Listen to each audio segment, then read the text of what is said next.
eu queria colocar para vocês, como uma homenagem mesmo aos colegas professores e às colegas professoras, o que é ser professor. Eu queria discutir com vocês um pouco disso, do que é essa questão de ser professor. Nas propostas atuais das reformas do ensino, ser professor hoje vai ser meramente o sujeito que vai,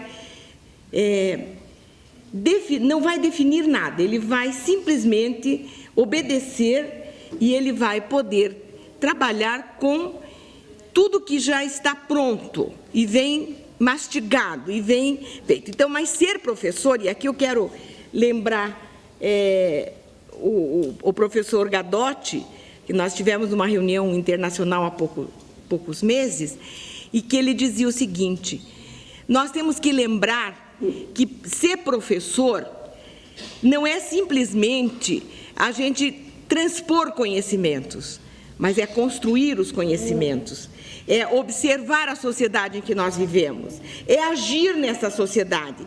E, basicamente, nós temos que ter sensibilidade para entender o que é que nós queremos nesse processo educacional. E não há nenhuma sociedade no mundo que abra mão de professores. Nenhuma. Então, eu acho que esta questão é uma questão, para mim, que hoje é fundamental. Se eu vou fazer uma discussão de carreira, se eu vou fazer uma discussão de valorização do professor pelo salário, se eu vou discutir a escola pública como um espaço político de transformação, eu tenho que entender que, como professor, eu sou indispensável. Indispensável. E acho que isso é uma coisa que nós temos que ter para o nosso dia a dia. Então, ser professor não vai ser simplesmente transpor conhecimentos, mas vai ser apropriar-se de conhecimentos que a sociedade tem, apropriar-se dos conhecimentos com sensibilidade para entender que o nosso aluno, ou que aquele ser que está sob nossa responsabilidade, é um ser humano, e que ele vai necessitar dessa nossa visão humana, né? Porque hoje a tecnologia, as coisas vêm sempre na frente da humanidade, então a gente fica muito mais preocupada com isso. Então, eu penso que homenagear o professor não é no dia do professor fazer festa, nem bater palma, nada. É fazê-lo lembrar da sua indispensabilidade num processo político e social. Isso sim é a homenagem que nós temos que fazer ao professor. Nós temos que reconhecer que o nosso trabalho é indispensável e que desse trabalho nascem novas sociedades, que desse trabalho nascem novas pessoas, que desse trabalho se humaniza o mundo. Então, é nesse sentido que eu queria trazer essa discussão. Então, primeiro, nessa homenagem de entender que nós, professores, somos indispensáveis e que nenhuma sociedade vai abrir mão desses professores. Existe, na realidade, um projeto, que é um projeto para a América Latina, que é um projeto do neoliberalismo, que vai vir para todos os países, ou que veio para todos os países da América Latina. Esse projeto é o projeto do grande capital. Não é um projeto do capital, é um projeto do grande capital. E o grande capital tem muito interesse em várias secções de cada sociedade. Uma das questões que o grande capital tem um baita interesse é na educação. Hoje nós temos no Brasil o maior conglomerado privado do mundo, que é a Kroton, com 1 milhão de estudantes, e que recebe do Estado 50% do FIES. Dinheiro público. Então, existe uma necessidade de reformular a educação para que ela fique mais redondinha no processo de privatização. Porque, como a educação é uma questão de mercado, ela vai efetivamente ser privatizada. Né? Tanto que tem um candidato aí dizendo que vai privatizar tudo. Então, vamos estar preparados, né, para ver como é que essa questão vai se dar. privatizar tudo, o Estado só vai ser o quê? Não vai ser o gestor, ele nem vai ser o controlador, ele vai ficar de observador do que vai acontecer. Nesse processo da educação, eu tenho acompanhado para a América Latina e para o Brasil, efetivamente, para toda a América Latina, as propostas que são definidas pelo Banco Mundial, que hoje é o órgão que define as políticas educacionais para os países da América Latina. O ajuste fiscal do governo Temer, que isso para mim é fundamental no sentido da gente colocar a posição da valorização dos professores, trabalhar uma discussão que está sendo trazida pelo Banco Mundial, a pedido do governo Temer, num documento chamado o ajuste fiscal, o ajuste justo, que o Banco Mundial diz que é justo o ajuste, tem que fazer mesmo e tal, e através dessa discussão, fazer a relação do que são as políticas que são propostas pelo Banco Mundial e que estão sendo assimiladas pelos governos, não só pelo governo brasileiro, mas também pelo governo brasileiro, que estão sendo assimiladas no sentido de fazer renovações, não só na proposta educacional como um todo, mas na relação do professor com o mundo em que ele trabalha. Então, penso que a gente vai ter que discutir um pouco da BNCC, entender um pouco o que significa isso, mas isso não separadamente, nós vamos ter que discutir, articulando isso com a reforma da Previdência, com a reforma trabalhista e com as propostas que o Banco Mundial nos trouxe, para entender melhor um pouco dessa discussão. E mais do que nunca, eu quis começar com essa homenagem, porque ao lermos isso, a gente vai ver que exatamente isso que eu disse da nossa indispensabilidade, o Banco Mundial fala ao contrário. Então, nós precisamos, e penso que como educadores que somos e como professores que temos que nos apropriar da realidade da sociedade, nós não podemos deixar isso passar batido. Nós somos pessoas que precisam entender melhor esse conhecimento e precisamos, então, discutir com mais precisão a questão teórica mesmo, que está posta aí pelo Banco Mundial, e mais do que teórica, ideológica, porque é uma proposta ideológica de manipulação da grande sociedade, e muito mais no sentido de retirar o professor do seu lugar, da sua sensibilidade, do seu conhecimento, para colocá-lo num lugar etéreo. Que tanto o documento do Banco Mundial como o documento Educação para Todos, que vocês já devem ter conhecimento, ele diz assim: o professor é fundamental para a transformação do mundo. Alô? Qual mundo? Não é transformação, nosso papel não é transformar o mundo através do conhecimento, transformar o mundo através da sensibilidade, e não nos colocar num pedestal onde a gente não precisa fazer nada. Deixa que as grandes questões serão pensadas pelos governos e pelo capital. Então, isso que me amedronta um pouco, sabe? O que a gente tem que pensar em primeiro lugar?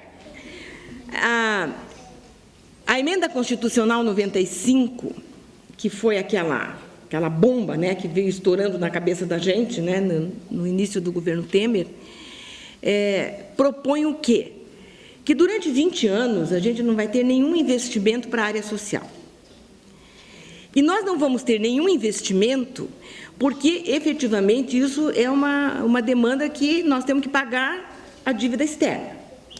Isso temos que pagar, eu estou dizendo isso em termos de que o governo, é a justificativa que o governo dá. Quer dizer, você não investe em nada, mas você não pode deixar de pagar a dívida externa porque precisa entrar capital, precisa entrar dólar, enfim. Então, a emenda 95, ela passa uma rasteira na sociedade como um todo, porque ela passa a ver as questões sociais como questões do mercado. Então, a educação é uma questão mercantilizada, a saúde é mercantilizada, a previdência é mercantilizada, todas as questões sociais que estão colocadas, elas se colocam numa perspectiva de mercado. E, sendo uma perspectiva de mercado, fica muito difícil, você fazer a luta. Eu me lembro que, quando a emenda 95 foi aprovada, e que nós conversamos com muitas pessoas, e que nós ficamos no Congresso Nacional falando com os deputados e tudo mais, a maioria dos nossos colegas na própria universidade dizia: vocês estão malucos, imagina se isso vai passar. Eu falei: gente, alô, atenção. Esse governo que está aí é um governo ilegítimo. Portanto, ele tem legitimidade para fazer o que ele quiser nos piores momentos, exatamente por ser ilegítimo. Então, nós vamos ter essa discussão muito mais, de uma forma muito mais fácil de fazer passar essas medidas do que vocês estão imaginando. Imaginem vocês 20 anos sem nenhum investimento em educação. Nenhum. Isso vai gerar um problema grave, sério, né, que vai ter consequências piores ainda. Bom, então, a partir dessa discussão do ajuste fiscal, e que nós já tínhamos certeza que esse ajuste ia ocorrer em função, e aí eu quero dizer que eu sou uma leitora voraz dos documentos do Banco Mundial, não sei se isso me dá uma característica boa ou ruim, porque ler documento do Banco Mundial é uma tristeza, né, porque você tem todo um aparato, um discurso, uma análise, uma coisa que parece muito legal, mas quando você os aprofunda, você vê como eles são cruéis com relação àquilo que eles estão pretendendo. Bom, então, eu me lembro que nesse período da discussão que nós fazíamos, né, do ajuste fiscal, muita gente não acreditava nisso, e o ajuste passou. E quando o ajuste passou, logo em seguida, o que apresentou-se? A reforma da Previdência e a reforma trabalhista. As duas reformas que retiram direitos dos trabalhadores. E elas vinham num bojo do quê? Num bojo de discussão de um documento chamado Ajuste Justo, que o Banco Mundial propunha. Então, esse documento é um documento cruel, porque ele diz o ajuste fiscal, o não investimento nas questões sociais, ele é absolutamente normal, ele é absolutamente natural, é preciso fazer isso. E o remédio é amargo, vai doer e tudo mais, tudo bem, mas a população vai ter que aguentar. O desemprego vai crescer e o próprio documento negocia isso entre eles, eles discutem. Vai haver desemprego, vai haver muita revolta, vai haver muitas pessoas reivindicando, enfim, vai haver uma mobilização na sociedade, mas isso é necessário. E uma coisa que me chamou a atenção, antes de nós discutirmos os pilares do documento, é que eles dizem assim: primeiro, a primeira questão, o primeiro pilar que o documento diz é o seguinte: ele diz assim, precisa fazer um ajuste nas contas, tem que economizar. Aí nesse item da economia do documento, eles dizem onde que a gente vai buscar economia. A gente vai buscar economizar e vai aumentar impostos, vai aumentar, não vai mais subsidiar nada, o governo não precisa subsidiar, mas aumenta impostos e diminui o quê? Salário. Como se salário fosse a causa do desajuste econômico, se é que o desajuste existe, porque eu tenho minhas dúvidas, enfim. Então, vai no salário. Aí você fica pensando, poxa vida, mas que legal, né? Daí eles vão tirar o salário dos grandes salários. Não. Vão trabalhar exatamente o salário no grande segundo pilar, que eles chamam de gastos sociais. Então, eles dizem assim, os trabalhadores no nosso país, de um modo geral, eles ganham bem, pela jornada que têm. Então, portanto, pode-se diminuir sim. E tanto que a diminuição do salário mínimo, ele vem ligado à discussão que o Banco Mundial faz, e é uma conta que ninguém entendeu, porque o documento, além de tudo, que o Banco Mundial sempre foi muito cioso do seu documento, de seus documentos serem documentos técnicos, mas com uma provisão científica que nos pudesse dar certeza de que aquilo era verdade. Esse nem isso tem. Isso aí, ele é eu diria que é um documento que ele é muito mais de opinião do que um documento científico. Ele diz as coisas assim, no Brasil se ganha muito. Bom, mas qual é a base em que você discute que o salário do trabalhador brasileiro é muito grande? Né? Qual é a base que eles têm? Depois fui olhar as tabelas, porque tem 500 mil tabelas, eles começam com o salário máximo no judiciário.